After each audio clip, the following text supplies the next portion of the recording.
What's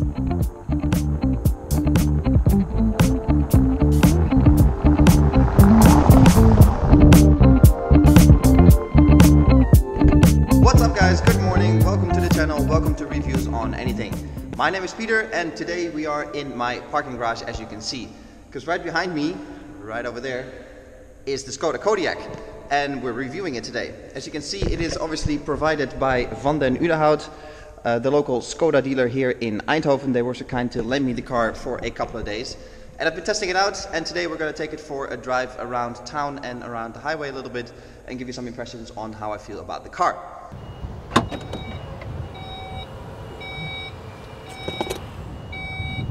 Now obviously a car like this is all about space, and there is space to boot, no pun intended.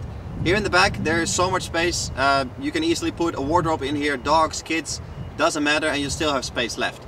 Obviously you got a nice high roof which contributes to even more volume, but the boot is so big you'll be fine going on holiday with your whole family and still have space left. And that's even before you put the rear seats flat. If you do that, then it's truly cavernous. It's almost like a minibus. So plenty of space if you go to IKEA every weekend.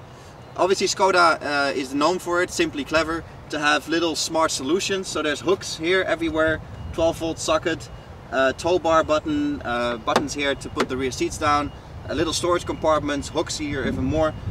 Plenty of stuff to make sure that your cargo is safe and secure. And just little touches that make life easier here in the back. With the slightly higher car, obviously you get the benefits of larger doors and larger door openings, which makes it really handy, for example, for kids. But also just to get in and out of the car, it's really easy if you're carrying, you know, some briefcase or some stuff, or a big jacket in winter. It makes it really easy to sort of maneuver in and around the car. Same thing goes for the cabin. It's nice and spacious, it's big, you got a nice high roof line, so you know, you don't feel claustrophobic in here at all. That said though, with all that space, I find the windows on the side slightly on the small side, especially compared to the size of the door. It's not that I have a bad view around, you know, you can still see what's happening around you. But for such a large car, I would have liked to see a little bit more glass. Alright, so as we take the Kodiaq for a little drive, pulling out of this multi-story parking structure at IKEA, obviously this is a spot where the Kodiaq does not feel at home. It's a big car, so it takes up a lot of space in, you know, a relatively tight area like this. Obviously, if you come from a very small car, this can be very, you know, problematic, but thanks to parking sensors all around, cameras all around, if you do it with a bit of patience, all is well. For me personally, coming from a Skoda Superb, which is effectively the same size, just lower, you know, it doesn't feel that unnatural to me. And like I said, if you do it with a bit of patience and a bit of poise, all is well. I don't want to go too much into the specific options for this car, because obviously that's going to matter on which trim level you pick and which specific options you pick. But there's a few things that I want to mention. First of all, it's these sport seats.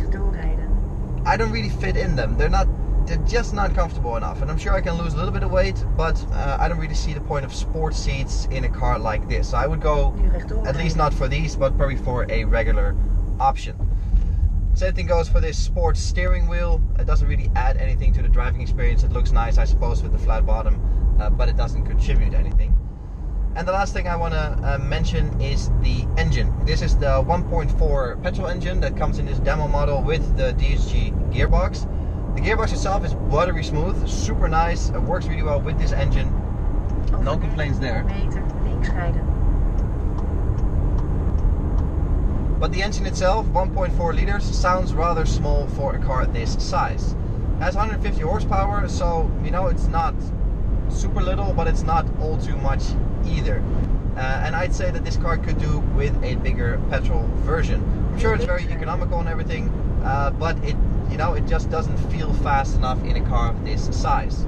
Now don't get me wrong, it does move when it needs to, and in and around town you'll be more than fine, and even on the highway, especially here in Holland where you can't go that fast anyway, all is well. But you know, if you do want to do a quick overtake of a truck, for example, or just want to pull in and out of traffic, there's just not that much extra power in reserve to sort of get you through those maneuvers.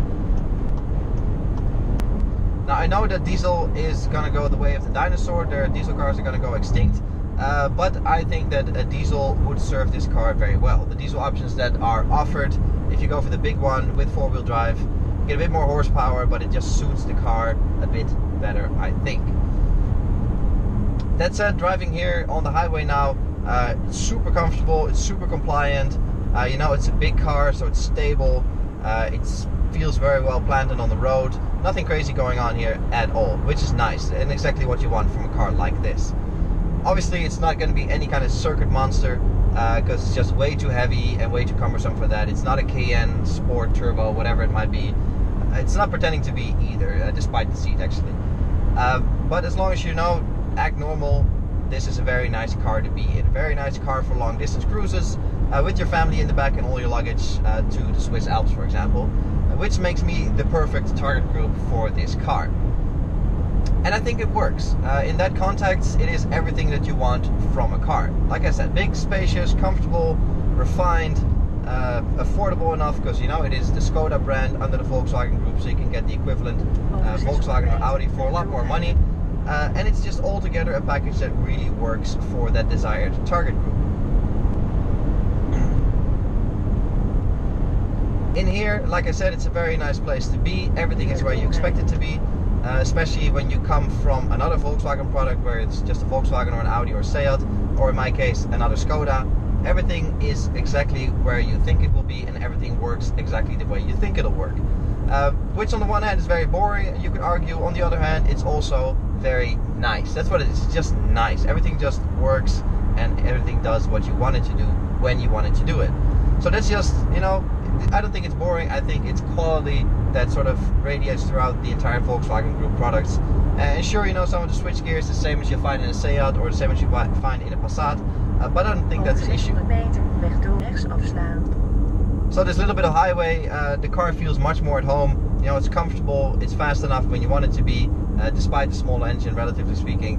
And again, it really does everything you want it to do. The navigation is clear, the screen is nice, the screen in front of me with the dials, everything just works great.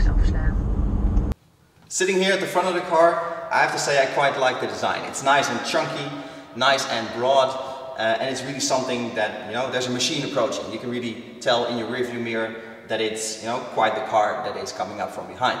It's not in such a way that it's sort of, you know, get out of my way, earthling kind of feel. It's still reasonably subtle, which I think suits the brand really well. But, you know, it's a very big size car that is certainly present here in the front. Obviously with a car this size that is kind of obvious. But I think with sort of the broad design of the grille and sort of the broad headlights here as well, it really emphasizes sort of the chunkiness of the car. Little point of criticism is these lights here. I would have preferred if they were down here in the bumper. That gives a bit more, even more chunkiness and a bit more height to the bonnet. It's a high bonnet to begin with, but with the lights up here, I think they could have done better moving them down here for, you know, even more voluminous feel. But maybe that's something for the facelift. Alright, so after driving around in the Skoda Kodiaq for a couple of days, what kind of conclusion can we reach? I have to say, as a big SUV, it is an excellent exercise in what a car should be. It's efficient, it's well styled, it looks great I think on the outside as well on the inside, and it is really everything you can want from an SUV. For me personally, as a family man with two small kids that takes lots of trips abroad by car, this is an excellent car for me. It is big, it is spacious, it has all the room you ever need in both the inside and the trunk. So perfect car for people like me. The car is not without faults. You know, obviously with a big car come all the downsides from a big car, from fuel economy to maintenance that is just expensive. So, you know, nothing to be done about that. If you're in the market for a car like this, that is definitely something you have to take into consideration and something you just have to accept as well. For me, at this point in time, the biggest downside of this car is the engine. If you want to go for a petrol version here in Holland, the 1.4 is all you're gonna get. You do want it with the DSG automatic gearbox. I think that is almost a given in this class, but 150 horsepower just isn't enough for this car. With regards to the choice between an SUV like this or a station wagon of a similar size, that is pretty much down to personal preference. There are certainly upsides to the SUV in terms of space, seating position, size of the doors and so on. But there are certainly upsides to a station wagon as well. You stand out a little less, you get better fuel economy, maintenance is slightly lower, taxes are probably going to be a bit lower too. So, you know, those are things to take into consideration, but I think basically if you're in the market for a car this size, it comes down to personal preference. Are you an SUV person or are you more a station wagon person? All around though, I like this car. It is not boring or budget in any way, shape or form. Those Skoda days are very long behind us. It's a modern car in terms of technology, both inside and outside. It's an elegant car for as far as that's possible with a car this size. But I think overall it is exactly what you want from a big SUV like this, without breaking the bank on higher end models like Audi or Porsche, for example. I think it's an excellent exercise in what an SUV should be. I'm going to take this car back to Udenhout here in Eindhoven. Thank you very much guys for lending me this car and giving me the opportunity to test it out for a couple of days and make this video. Hope you guys enjoyed watching it. Let me know in the comments below how you feel about the SUV versus station wagon debate. And don't forget to subscribe to the channel, that always helps us out quite a lot. Until then, I'll catch you guys in the next video. Cheers!